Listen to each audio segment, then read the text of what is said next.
அனைவருக்கும் வணக்கம். கும்பராசினியர்களுக்கு நிகழ இருக்கும் மே மாதம் என்ன மாதிரியான நன்மைகள் எல்லாம் ஏற்பட இருக்கு, கிரக நிலைகளின் ரீதியாக அமைய இருக்கும் சாதகங்கள் என்ன, பாதகங்கள் என்ன, மேலும் என்ன மாதிரியான முன்னேற்றங்கள் எல்லாம் உங்களுடைய வாழ்வில் ஏற்பட இருக்குது. குறிப்பா கும்பராசினியர்களை பொறுத்த வரைக்கும் இந்த மே மாதம் முக்கிய கிரகமான குரு பகவான் ரிஷபராசியில் சஞ்சரிக்க இருக்காரு. இதன் காரணமாக இந்த மே மாதம் கும்பராசியினருக்கு குரு பகவான் எழுத போகும் தலைவிதி இதுதாங்க. இந்த வகையில குடும்ப சூழ்நிலை ரீதியாகவும் உத்தியோகம், தொழில், வியாபாரம், கலைத்துறை, அரசியல் துறை, மாணவ மாணவிகள், விவசாயத்துறையினர், பெண்மணிகள் என அனைவருக்குமே என்ன மாதிரியான முன்னேற்றங்கள் எல்லாம் ஏற்பட இருக்கு என்பது குறித்தான முழுமையான பதிவை தான் இந்த வீடியோல நம்ம விரிவா பார்க்க போகிறோம். அந்த வகையில கும்பராசி சேர்ந்த அவிட்டம் 3ஆம் பாதம் முதல் சதயம், பூரட்டாதி 3ஆம் பாதம் வரை உள்ள நட்சத்திரக்காரர்களுக்கு குடும்ப சூழ்நிலை ரீதியாக என்ன மாதிரியான நன்மைகள் எல்லாம் இந்த மே மாதம் ஏற்பட இருக்கு என்று பார்க்கும்போது, இந்த மாதத்தை பொறுத்த வரைக்கும் சூரியன், சுக்கிரன், புதன் மூவரும் உங்களுக்கு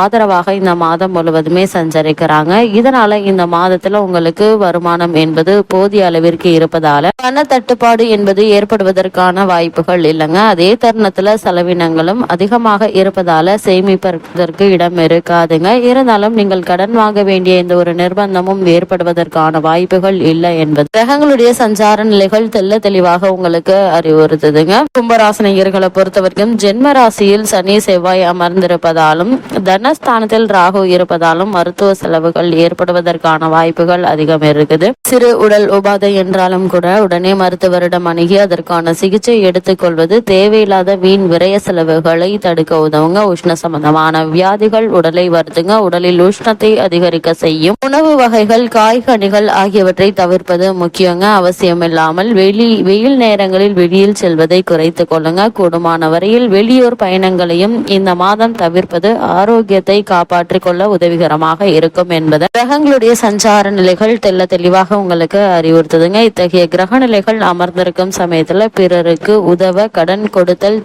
திரும்ப வராது என கூறுகிறதுங்க. கிரக நிலைகள் குரு பகவானும் அனுகூலமாக இல்லாததால நெருங்கிய உறவினர்களுடன் சற்று அனுசரித்து நடந்து கொள்வது நல்லது. தனஸ்தானத்தில் ராகு பலமாக நிலை கொண்டிருப்பதால வீண் கவலைகள் சற்று அதிகமாகவே இருக்குங்க. சில தருணங்கள்ல கடன் வாங்க வேண்டிய நிர்பந்தமும் ஏற்படுவதற்கான வாய்ப்புகள் அதிகம் இருக்குது. சற்று கண்டிப்பாக இருப்பேன் தவிர்க்கலாங்க. கும்பராசினியர்களை பொறுத்த வரைக்கும் நிகழ இருக்கும் இந்த மே மாதம் திருமண முயற்சிகளை ஒத்தி போடுவது நல்லதுங்க. ஏன்னா சரியாக விசாரிக்காமல் தவறான வரன்களை நிச்சயித்து விடுவதற்கான சாத்தியக்கூறுகள் அதிகம் இருக்கு என்பதால வரனை நிச்சயிப்பதற்கு முன்னர் ஒரு முறைக்கு இருமுறை விசாரித்து அதற்கு பிறகு வரனை நிச்சயிப்பது உங்களுடைய எதிர்கால வாழ்க்கைக்கு மிகவும் நல்லது என்பதை கிரகங்களுடைய சஞ்சார நிலைகள் உங்களுக்கு அறிவுறுத்துது. அதே போல கும்பராசி சேர்ந்த உத்தியோகஸ்தர்களுக்கு நிகழ இருக்கும் மே மாதம் மேலும் என்ன மாதிரியான நன்மைகள் எல்லாம் உங்களுடைய வாழ்வில் ஏற்பட இருக்கு என்று பார்க்கும்போது, செயலரை சனியனுடைய ஜென்ம சனியினுடைய பிடியில் இப்போது நீங்கள் இருப்பதை கிரக நிலைகள் எடுத்து காட்டுதுங்க. நீங்கள் வேலை பார்க்கும் இடத்தில் தான் உண்டு தன்னுடைய வேலை உண்டு என்று இருப்பது மிகவும் அவசியங்க. பிறர் செய்யும் தவறுகளுக்கு நீங்கள் காரணம் என்ற அவப்பெயர் ஏற்படுவதற்கான வாய்ப்புகள் அதிகம் இருக்குதுங்க. மேலதிகாரிகளுடன் அனுசரித்து நடந்து கொள்ள வேண்டியதன் அவசியத்தை கிரக நிலைகள் குறிப்பிட்டு காட்டுது. நிர்வாகத்தினரின் குறைகளை பற்றி சக ஊழியர்களுடன் விவாதிக்க வேண்டாங்க. இயந்திரங்கள்ல பணிபுரியும் ஊழியர்கள் அதிக ஜாக்கிரதையாகவும் விழிப்புணர்வுடனும் பாதுகாப்பு விதிமுறைகளை கண்டிப்பாக கடைபிடித்தும் செயல்படுவது அவசியம் என கிரக நிலைகள் மீண்டும் மீண்டும் உங்களுக்கு அறிவுறுத்துது. ஏன்னா ஜென்மசனியினுடைய தோஷங்களினால் ஆபத்து ஏற்பட சாத்தியக்கூறுகள் உள்ளது என்பதை கிரக நிலைகள் அறிவுறுத்தும் பட்சத்துல எச்சரிக்கையாகவும் நிதானமாகவும் பணிபுரிவது அவசியமானதா அமைஞ்சிருக்குதுங்க. கும்பராசி சேர்ந்த உத்தியோகஸ்தர்களுக்கு அதே போல கும்பராசி சேர்ந்த தொழில் மற்றும் வியாபாரம் செய்பவர்களுக்கு நிகழ இருக்கும் மே மாதம் தொழிலில் கண்ணும் கருத்துமாக இருக்க வேண்டிய ஒரு மாதம் இந்த மே மாதம் அமைஞ்சிருக்குதுங்க. உற்பத்திக்கு அத்தியாவசியமான மூலப்பொருட்களுடைய விலை விஷம் ஏறுவது போல் உயர்வதால உற்பத்தியை அளவோடு வைத்துக் கொள்வது நல்லதுங்க. தொழிலாளர்கள் பிரச்சனை ஒருபுறமும் நிதி நிறுவனங்களுடைய நெருக்கடி மறுபுறம் என உங்களுடைய பொறுமைக்கு சோதனையான ஒரு மாதமா தான் இந்த மே மாதம் அமைய இருக்குதுங்க. சந்தை நிலவரத்தை உன்னிப்பாக கவனித்து வர வேண்டிய ஒரு மாதம் என்று கூட சொல்லலாங்க. சில்லறை வர்த்தகத்தர்கள் கடன் வாங்குவதை கண்டிப்பாக தவிர்க்க வேண்டும் என்பதை செவ்வாய் மற்றும் சனி இணைந்திருப்பது எடுத்து காட்டுது.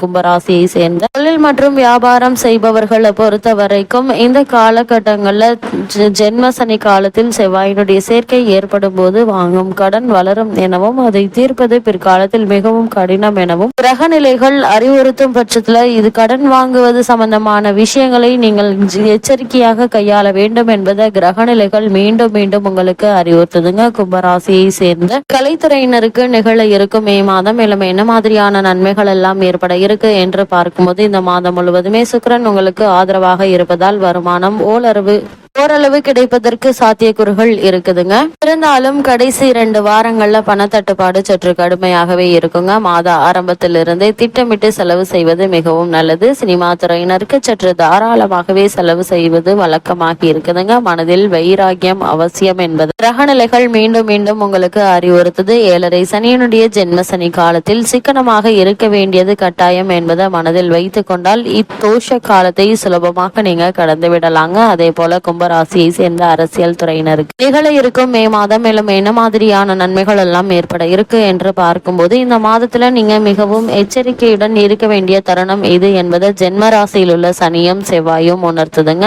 வாக்கு ஸ்தானத்தில் ராகு இருப்பதை மறந்துவிட வேண்டாங்க. உணர்ச்சி வசப்பட்டு பேசுவது உங்களை பேராபத்தில் கொண்டு போய் விடக்கூடுங்க. கண்ணியமாக அரசியலுக்கு வாக்கு கட்டுப்பாடு மிக மிக அவசியம் என்பதை கிரகநிலைகள் மீண்டும் மீண்டும் உங்களுக்கு அறிவுறுத்தது. கும்பராசியை சேர்ந்த மாணவ மாணவியருக்கு நிகழ இருக்கும் மே மாதம் மேலும் என்ன மாதிரியான நன்மைகள் எல்லாம் ஏற்பட இருக்கு என்று பார்க்கும்போது, இந்த மாதம் முழுவதுமே கல்வித்துறையை தங்களுடைய கட்டுப்பாட்டில் கொண்டுள்ள அனைத்து கிரகங்களும் உங்களுக்கு சாதகமாக நிலை கொண்டிருக்குதுங்க. பாடங்கள்ல மனம் தீவிரமாக ஈடுபடுங்க. ஆசிரியர்களுடைய ஆதரவு மனதை நெகிழச் செய்யுங்க. ஜென்ம சனி தோஷங்களினால் ஆரோக்கியத்தில் கவனம் இருக்கட்டும். இரவில் நீண்ட நேரம் கண் விழித்து படிக்க வேண்டாங்க. அதே போல சக மாணவ மாணவிகளுடன் வெளியில் செல்வது ஆகியவற்றை தவிர்த்து கொள்வது நல்லது. இன்றைய கல்விதான் நாளைய எதிர்காலம் என்பதை மனதில் வைத்து உங்களுடைய முழு கவனத்தையும் உங்களுடைய கல்வியில் செலுத்துவது எதிர்காலத்திற்கு நன்மை பயக்குங்க. அதே போல கும்பராசியை சேர்ந்த விவசாயத்துறையினரை பொறுத்த வரைக்கும் நிகழ இருக்கும் மே மாதம் மேலும் என்ன மாதிரியான நன்மைகள் எல்லாம் ஏற்பட இருக்கு என்று பார்க்கும்போது, ஜென்ம ராசியில் செவ்வாயுடன் சனி சேர்ந்திருப்பதால் வயலில் உழைப்பு கடுமையாக இருக்குங்க. இருந்தாலும் உழைப்புக்கேற்ற விளைச்சலும் வருமானமும் கிடைப்பதால மனதில் மகிழ்ச்சி ஏற்பட இருக்குது. பழைய கடன்கள் இருந்துச்சு அப்படின்னா அவற்றை அடைத்து நிம்மதி பெறக்கூடிய ஒரு மாதமா இந்த மே மாதம் அமைஞ்சிருக்குதுங்க. அதே போல கும்பராசியை சேர்ந்த பெண்மணிகளுக்கு நிகழ இருக்கும் மே மாதம் மேலும் என்ன மாதிரியான நன்மைகள் எல்லாம் ஏற்பட இருக்கு என்று பார்க்கும்போது, உஷ்ண சம்பந்தமான உபாதைகள் ஏற்படக்கூடுங்க. உடலில் அசதியும் சோர்வும் அதிகமாக இருக்குங்க. ஒரு சிலருக்கு மாதவிடாய் கோளாறுகள், மூட்டு வலி, கை கால் குடைச்சல் ஆகியவை வருத்துங்க. ஓய்வு மிக மிக அவசியம் என்பதை கிரகநிலைகள் மீண்டும் மீண்டும் உங்களுக்கு அறிவுறுத்துது. கும்பராசினியர்களை பொறுத்தவரைக்கும் இந்த மாதம் தேவையற்ற கற்பனையான கவலைகளை விட்டு உங்களுடைய எதிர்கால முயற்சிகளை நீங்கள் மேற்கொள்ளும் போது உங்களுக்கு வெற்றி கிடைப்பதற்கான சாத்தியக்கூறுகள் அதிகம் இருக்குங்க. அதே போல இந்த மாதத்தை பொறுத்த வரைக்கும் கிரக நிலைகளின் ரீதியாக கூறப்படும் பரிகாரம் என்ன என்று பார்க்கும்போது, செவ்வாய் மற்றும் சனிக்கிழமைகள்ல அருகிலுள்ள திருக்கோவில் ஒன்றிற்கு சென்று தீபம் ஏற்றி வைத்து விட்டு தரிசித்து விட்டு வாங்க. எண்ணற்ற நன்மைகள் உங்களுடைய வாழ்வில் ஏற்படும் என்பதை கிரக நிலைகள் உங்களுக்கு தெளிவுபடுத்துது.